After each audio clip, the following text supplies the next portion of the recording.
इरफान दुर्योधन का गम बटाने की कोशिश कर रहा है और हर वक्त उसी के चोंचले उठा रहा है और उसको कह रहा है कि एदन जी बिल्कुल भी परेशान मत होना, मैं आपके साथ हूँ। ये सब बातें जूही को हजम नहीं हो रही हैं क्योंकि जूही ही और वो लड़की है जो उसके जले पर नमक छिड़कती रहती है। लेकिन वो कैसे ये चीज़ बर्दाश्त कर सकती है कि आखिर दुर्योधन के साथ कोई भी हमदर्दी करे। ये बात उसको बिल्कुल भी काबिल कबूल नहीं है। इसलिए आप देखेंगे कि वो कहती है दूर अदन को कि तुम्हें इरफान भाई से दूर रहना होगा। मैं तुम्हें बार बार एक ही बात समझाने की कोशिश कर रही हूँ, वरना तुम्हारी मैं शिकायत जाकर पापा को और जाकर अपनी माँ को लगा दूंगी। फिर वो तुम्हें धिक्के देकर इस घर से बाहर निकालेंगे क्योंकि तबरेज़ तो तुम्हें वैसे ही रखना पसंद नहीं करता है। और तुम ये क्या समझ रही हो कि तुम इस तरह से हरकतें करोगी तो सारा मामला सेट हो जाएगा? ऐसा बिल्कुल भी नहीं आना, क्योंकि तुम जो सेटिंग करने की कोशिश कर रही हो वो बिल्कुल गलत कोशिश कर रही हो। ऐसा हरगिज़ नहीं हो सकता है। दुर्योधन तबरेज़ से ऐशो कहती है इशरत के लिए अपनी और मेरी ज़िंदगी तबाह कर दी, अपने बच्चे को कत्ल करवा डाला।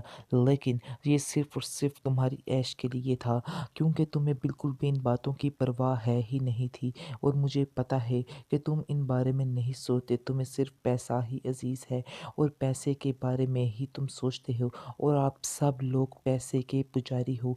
मैं आपसे कुछ कहना चाहती हूँ कि ये पैसा आपके पास सारी ज़िंदगी नहीं रहने वाला है। अपनी आखिरत को भी संवारो। आप सब एक जैसे हो। तुम सुंबल की बात करते हो, लेकिन तुम भी उसके जैसे ही हो, क्योंकि तुमने भी पैसे की लालच की है और वो भी तुम्हारी लालच में ये सब कुछ कर रही है। दोनों ही नहायत लालची और खुदगर्ज लोग हो। मैं आप दोनों को कभी माफ़ नहीं करूँगी। मेरे सामने ऐसे मोड़ पर सब रिश्ते खुलकर सामने आ गए। जो जो कुछ मेरे साथ हुआ, आज मुझे पता चल चुका है कि कौन मेरे साथ मुखलिस है और कौन नहीं है। मुझे बहुत दुख रहेगा तुम्हारे ऊपर, जो कुछ तुमने मेरे साथ किया है, क्योंकि मैं ऐसा कभी सोच ही नहीं सकती थी कि कोई बाप भी अपनी औलाद के साथ ये जुल्म कर सकता है या करवा सकता है, क्योंकि वो सब जानते थे, यानी कि सुंबल जानती थी कि तुम कुछ भी नहीं कर पाओगे जब तुम्हें इस हकीकत का पता चलेगा। इसलिए उसने ये कदम उठाया है। अगर उसे ज़रा सा भी अंदाज़ा होता तो वो कभी भी ऐसा नहीं करती।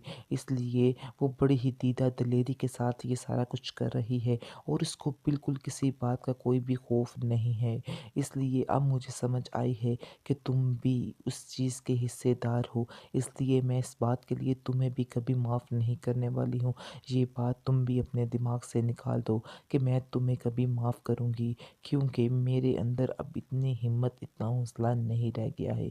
दूसरी तरफ से काफ़ी अच्छे तरीके से टुकाई होती है जाके सफ़िया की, क्योंकि जैसे ही सफ़िया बेगम अपने घर पे जाती है, तबरेज़ का बाप बड़े ही गुस्से से उसको कहता है, क्या जो कुछ हुआ था तुम इसकी ज़िम्मेदार हो? सफ़िया कहती है कि नहीं, आपको गलतफ़हमी हुई है।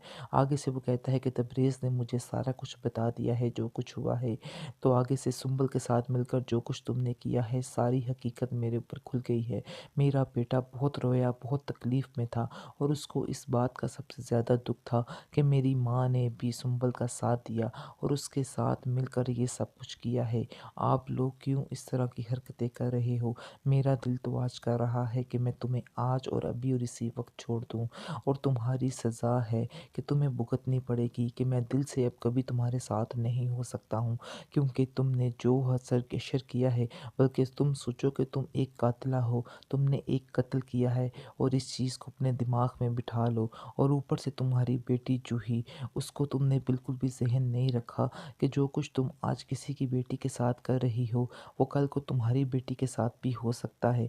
ये बात तो तुम्हारे दिमाग में बैठ ही नहीं रही, लेकिन बहुत जल्द तुम इसका नतीजा देख लोगी।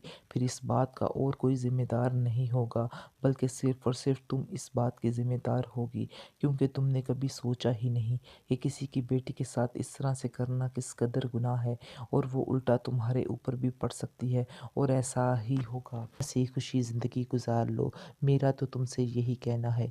लेकिन पता नहीं तुम अपनी माँ की बातों में क्यों आ जाते हो। वो सिवाय लालच के तुम्हारे दिमाग में और कुछ नहीं पड़ती है। ये मैं तुम्हें बात बार बार बता रहा हूँ। आगे से आप देखेंगे तबरेज़ कहता है कि ये मेरा भी मानना है कि पैसा ही बहुत कुछ है, इसलिए لیے میں اپنی منزل پانے کے لیے یہ سب کچھ کر رہا ہوں۔ اس میں میری ماں کا قصور تو نہیں۔ ہاں، جو کچھ اس نے کیا ہے اس چیز کی معافی اس کو کبھی بھی نہیں مل پائے گی، کیونکہ میری ماں نے میرا بہت زیادہ دل دکھایا ہے اور میں کبھی بھی ان سے اب بات نہیں کروں گا۔ میرا دل ان سے بہت زیادہ پریشان ہو چکا ہے، سمجھو کہ میں نے انہیں چھوڑ دیا ہے۔ اس پر کہتا ہے تبریز کا باپ، تم کیا سمجھ رہے ہو کہ مجھے اس بات کا دکھ نہیں ہے؟ میرا اپنا دل نہیں چاہ رہا، مجھے تو آپ لوگوں کی اور دنیا کی مجبوری ہے، ورنہ میں اس رشتے کو آج اور اسی وقت ختم کر دیتا۔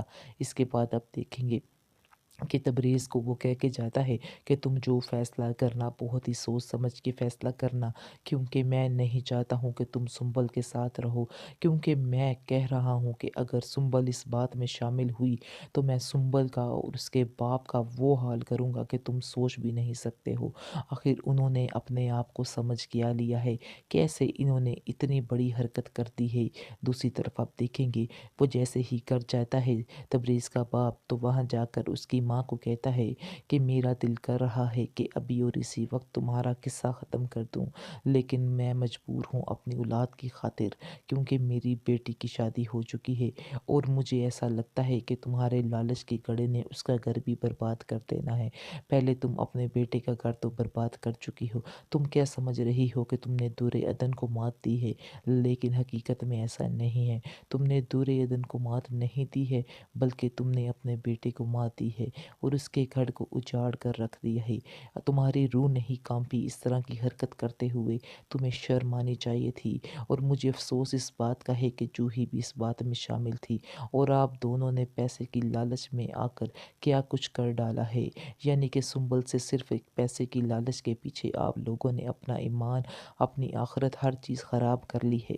آخر میں آپ لوگوں کو کیسے سمجھاؤں کہ آپ لوگ جو کر رہے ہو بہت ہی غلط کر رہے ہو؟ میں کیسے آپ لوگوں کو منع کروں، کیونکہ آپ لوگوں کے دماغ میں تو کوئی بات بیٹھی نہیں، صرف اور صرف پیسہ ہی چھایا ہوا ہے۔ اور تمہیں میں ایک بات بتا دے رہا ہوں کہ تم اپنی بیٹی کی زندگی بھی تباہ کر رہی ہو، بلکہ تم نے اپنی بیٹی کی زندگی بھی تباہ کر دی ہے، اور ان کا لالچ جن کے بارے میں جن کے لیے پیسہ اکٹھا کر رہی ہے، ان کا لالچ کبھی بھی نہیں بھرے گا۔ یہ بات میں آپ کو بار بار سمجھانے کی کوشش میں لگا ہوا ہوں۔ آج آپ نے جو دور عدن کے ساتھ کیا ہے، یہ آپ کو کل کو بھگتنا پڑے گا، اور یہ بات آپ لوگوں کے آگے ضرور آئے گی۔ یہ بات میں تمہیں لکھ کے دیتا ہوں، چاہے جو مرضی کر لو۔ آگے سے آپ دیکھیں گے کہ بڑی معافیاں تلافیاں مانگے گی تبریز کی ماں، اور کہے گی کہ مجھے معاف کر دو، مجھے تو بس سنبل نے کہا تھا تو میں نے ایسے کر دیا۔ آگے سے وہ کہے گا کہ سنبل نے نہیں کہا، بلکہ تمہارے اندر کے لالچ نے تمہیں اکسایا تھا، جس کی وجہ سے تمہیں یہ سب کچھ کرنا پڑا ہے۔